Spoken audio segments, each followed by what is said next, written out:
Hello. Do you want to play a game? Be food and drink and ghosts, and perhaps even a few murders. You're all invited.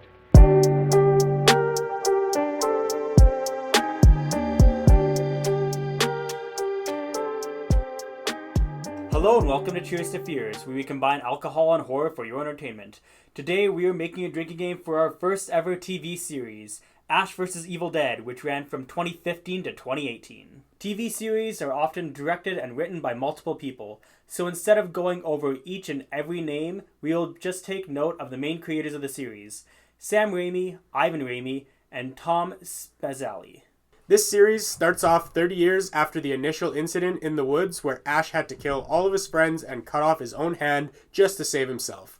All Ash has done since the incident is get chased out of his hometown of Elkridge, get high, hook up with ladies, and drink Shemp's beer. Ash now works at a value shop and lives in a trailer park. To say the least, Ash has not done a lot with his life after visiting the cabin that changed his life forever. However, his trauma continues as Ash accidentally resummons the Dark Ones one night while partaking in his debauchery, which includes demons and deadites. At this point, he has no choice but to grab his boomstick and his trusty chainsaw and form a team with his co-workers Pablo and Kelly to go head-to-head with some crazy shit. Just a bit of a forewarning, the drinking rules do have mild spoilers, but nothing that will really take you out of Ash vs. Evil Dead if this is your first time watching it. With that being said, we're not counting totals for the rules this time around. Why, you may ask? It's because it's over 15 hours long, and we simply don't have the time or resources, as we're a small YouTube channel with jobs. Yeah. So, in saying that, let's move on to the rules. Yeah, so of course the first rule, as always, is death. And it happens quite often in this movie, and I will say the deaths are quite bloody. Most of them, honestly, like maybe over 90% of them, are super gory and there's lots of blood, so just be warned about that, I guess. Let's move on to rule number 2, which is screams, cries, and yells. In saying that, it's an Evil Dead franchise, technically. Yep. Series, franchise, whatever you'd like to call it.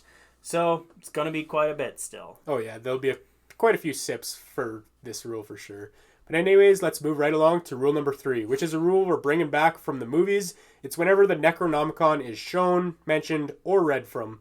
And honestly, it's quite prominent in the Evil Dead franchise as a whole. But in this series especially, it's basically the plot is revolved around this, and so it focuses on this Book of the Dead quite a bit.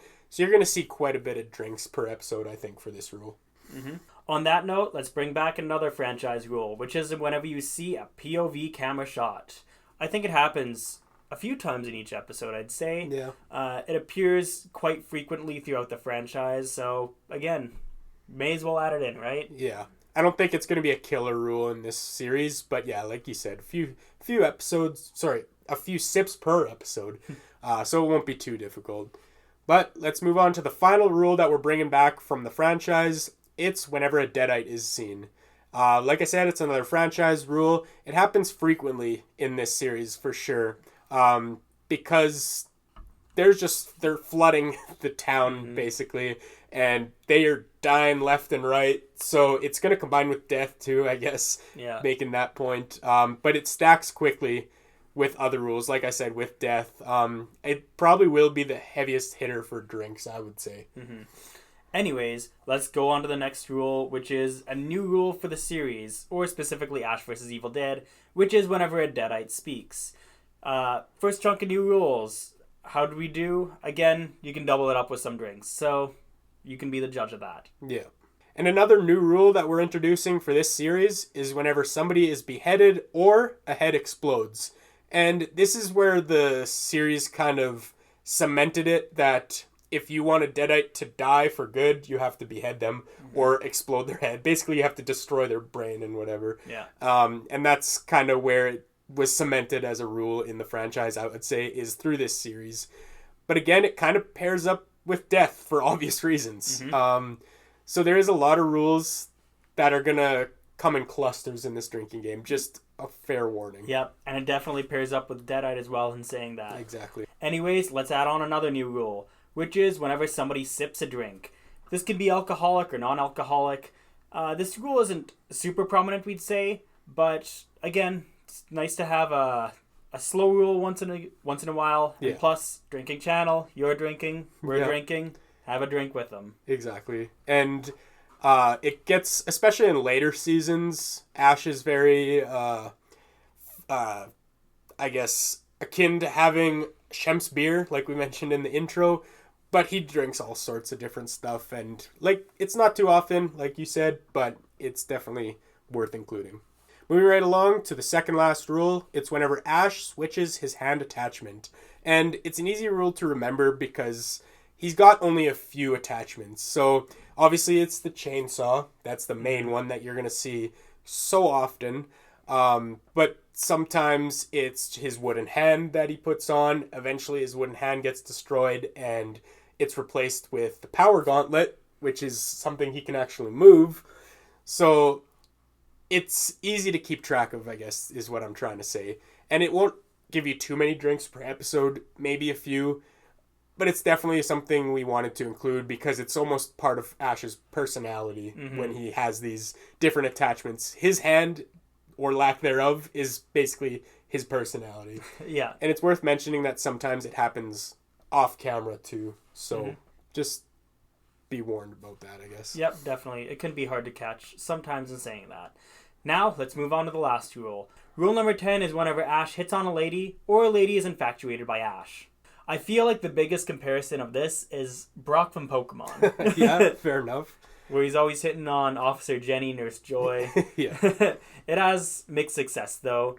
Yeah. But Ash has confidence. I'll say that. Yeah, for sure. It's very known in, especially this series, he's very narcissistic, full of himself. He's always hitting on any new girl he's introduced to. So it happens a decent amount, but again, not too hard of a heavy hitter. We wanted to give some nice and relatively easy rules because of the clusters that are happening with the Deadites and death and all of that. So it's not super excessive, but it's notable, I guess. Yeah.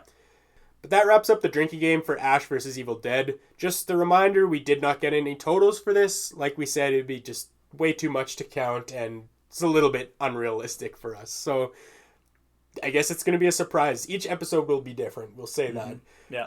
So let's start off by saying the obvious. I don't think anybody should ever play this drinking game to the full series. Not in one sitting. Not in one sitting. Definitely not.